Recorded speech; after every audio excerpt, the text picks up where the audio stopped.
I first saw the first trailer for Cuphead, I didn't believe it. I said no. There's no fucking way that this game is real. Surely it'll just never come out of development or it'll end up being a sham of some kind. Now, just to point out, I'm a little bit of a weenie. I really love the old school Disney movies like Sleeping Beauty, Snow White, Pinocchio, Cinderella. I think these movies are extremely impressive just artistically. And back home in the Bay Area, we have this Walt Disney Family Museum where you can go and see all the old equipment and sketches. And it's just incredible how much time they took on just one little sequence. So anyway, when I saw that this game was going to be all hand-drawn, I simply said, no fucking way. But I also had a little thought. And that little thought told me that if this game is for real, and it has that sort of art style, it could be a fucking all-time classic. But hesitation set back in, and I remembered that there's some games out there with super cool art styles and just shit gameplay. So I tried to keep the hype dogs at bay and just wait for more information. There was waiting, there was hype from new trailers, there was skepticism and questions, there was more waiting, and then finally, nearly 4 years later, September 2017, the game launches, and guess what? It's a fucking classic, man. Certified classic.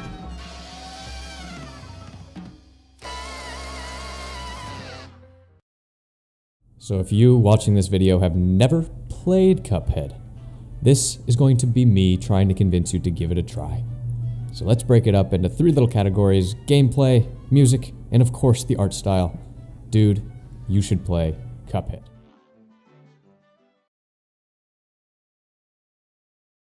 On the way to the gold. Pitfall by Activision. There was once a simpler time when you could play video games with this. And not just this. The good peoples of the 1980s probably thought about the future of games and imagined all kinds of crazy shit, just like the Xbox controller. But Cuphead is bona fide proof that sometimes the simplest controls and the simplest gameplay systems are all you're gonna need, baby. In a few ways, Cuphead is a traditional side-scroller. You got these levels where you're doing basic platforming, killing fellas, trying to reach the end without getting killed yourself. But that actually ends up being a lot less of the overall time spent in the game than you'd think.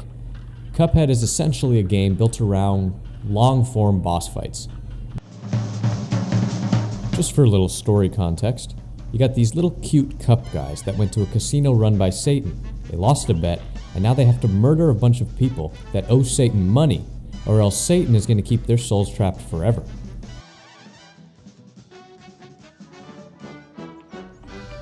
So you have this little overworld here, which is the map. You can walk around from boss fight to boss fight, and also enter the run and gun levels. Now in the run and gun levels, you're going to be finding golden coins that you can spend at the shop with this pig man who says this really terrifying greeting. As you defeat bosses, the map is going to expand into new areas with new challenges, until you finally get to have a showdown with the big dog himself. Now, if you've heard anything about this game, it's probably that it is difficult, and let me confirm firsthand that this game can be a motherfucker. People love to say that it's the quote-unquote Dark Souls of 2D games, which is just a stupid trend among gaming journalists, but I did actually find this game to be similar to Dark Souls in 2 ways. So number 1, everyone is going to struggle with different bosses. One boss might have taken you like a week to beat, while your pal just jumps in there, beats him first or second try, and vice versa. And number 2, it's all about memorizing the attacks of your enemies. If you're paying any attention, every death should bring you closer and closer to defeating that boss.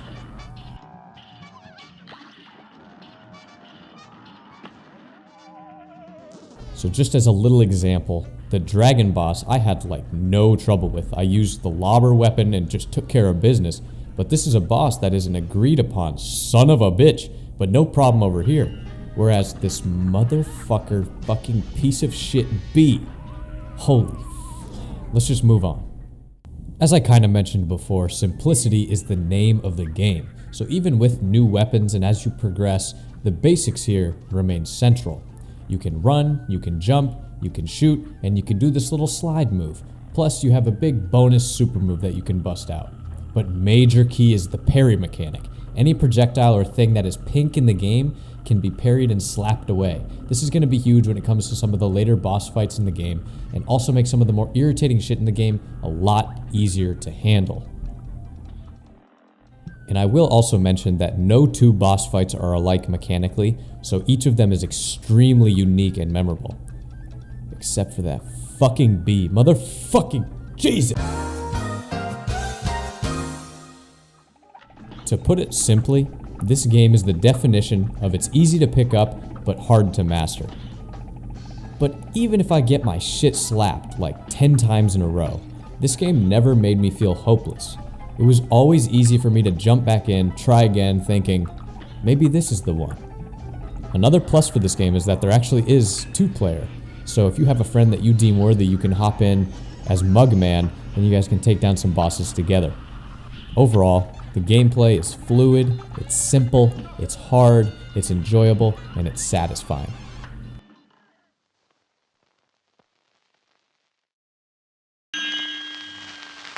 Well, Cuphead and his pal Mugman, they like to roll the dice. By chance they came on Devil's Game, and gosh, they paid the price. Paid the price. This first little duet is such an amazing intro and example for what you're in for when you're playing Cuphead. Some beautiful little voices telling you about how these little ceramic people are being tormented by the devil and have to become his hitmen or pay the ultimate price. The devil will take their heads. In similar style to the art, everything here was done old school as fuck. The soundtrack was recorded with a full live jazz band, and it really makes a difference.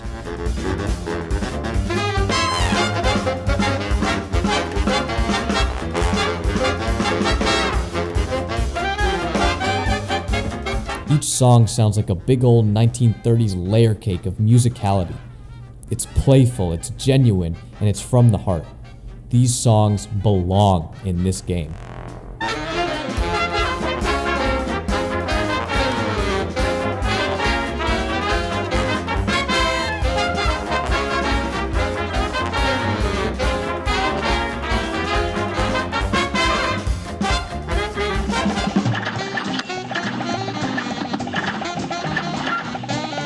There's also just something about having this really cheery, cartoon-like music while, you know, a big clown is just continuously beating the shit out of you.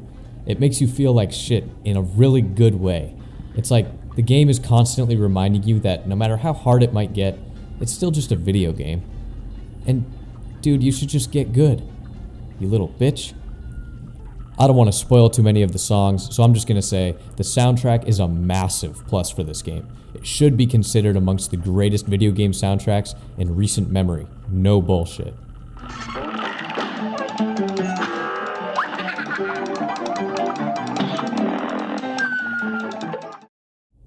Jared and Chad Moldenhauer set out to create a video game that encapsulates the magic of 1930s animation.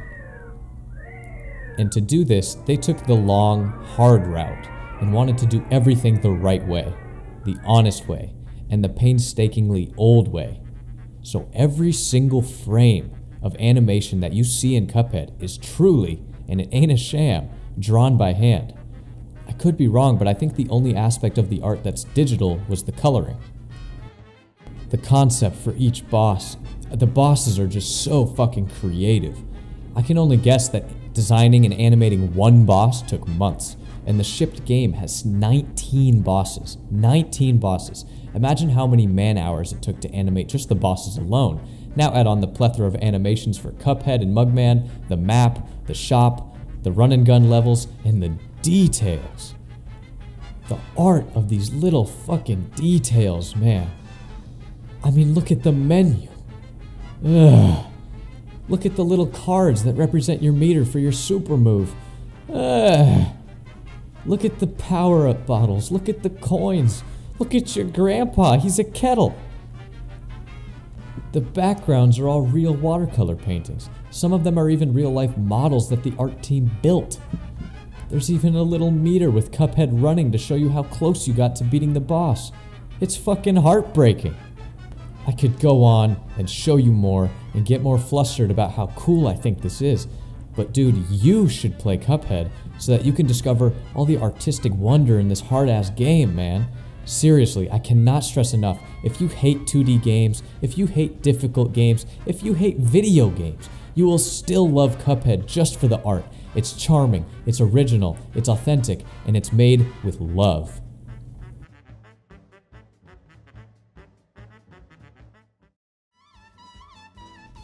Straight up, Cuphead is one of the coolest games of the last decade.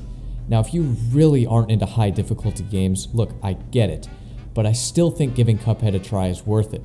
Its difficulty is real, but there's so much to enjoy as you struggle through the game. And it is forgiving in that Cuphead has unlimited lives, so you can just keep trying until you break through. Now, if you do like difficult games like I do, and you haven't tried Cuphead yet, you must.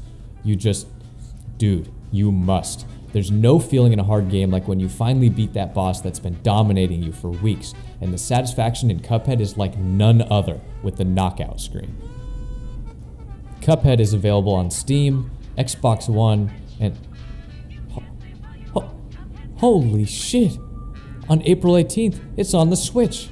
I'm gonna have to buy it again.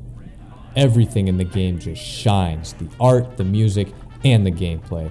Cuphead is even continuing to receive support with the new free update alongside the Switch launch. There is no better time to give this game a try or revisit the game like I will be on the Switch. Thank you for watching, and dude, you should play Cuphead.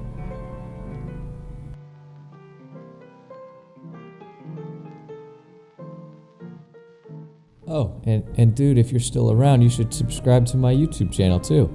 I'm going to be making a lot more videos just like this one, so stick around for more.